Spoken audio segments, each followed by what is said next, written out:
పాకిస్తాన్ సైనికులకు Baloch liberation army చుక్కలు చూపిస్తోంది. పాక్ సేనలను తరిమి కొడుతోంది. పాక్ ఆర్మీ వాహనాలను వెంబడించి మరీ కాల్పులు జరుపుతోంది. బలూచ్ ఆర్మీ దెబ్బకు పాకిస్తాన్ సైనికులు పరుగులు పెడుతున్నారు. వారిని తరిమేసిన బలూచిస్తాన్ ఆర్మీ పాక్ పోలీస్ స్టేషన్లను స్వాధీనం చేసుకుంది. హైవేలను దిగ్బంధించింది. ఒకవైపు భారత్ భీకర దాడులు చేస్తూ ఉండగా మరోవైపు బలూచిస్తాన్ విరుచుకుపడుతోంది. భారత్లో పోరాటానికి పాక్ సైన్యం రంగంలోకి దిగగానే అనూహ్యంగా బలూచిస్తాన్ రూపంలో ఆ దేశానికి మరో సవాల్ ఎదురైంది. దీంతో పాక్ పరిస్థితి ముందు నొయ్యి వెనుక గొయ్యి అన్నట్లుగా తయారైంది.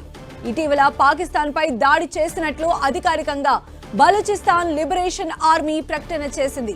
పాకిస్తాన్లోని మొత్తం 6 స్థావరాలలో దాడులు చేసినట్లు అధికారికంగా వెల్లడించింది. క్వెట్టా, హజారీ నగరాలలో కూడా దాడులు చేసినట్లు స్పష్టం చేసింది.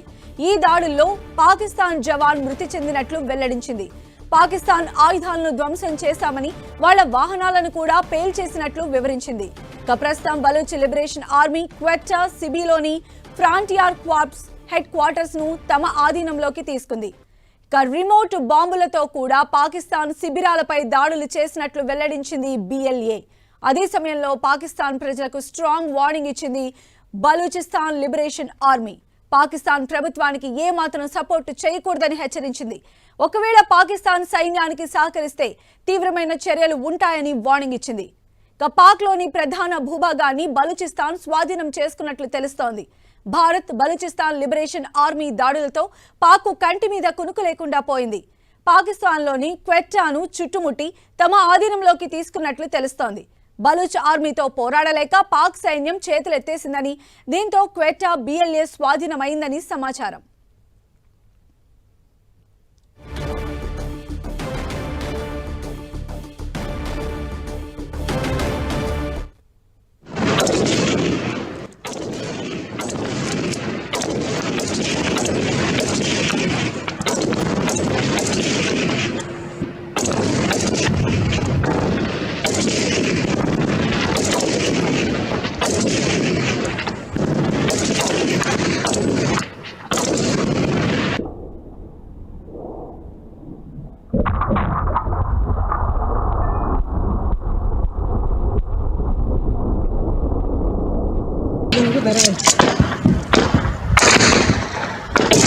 Bye.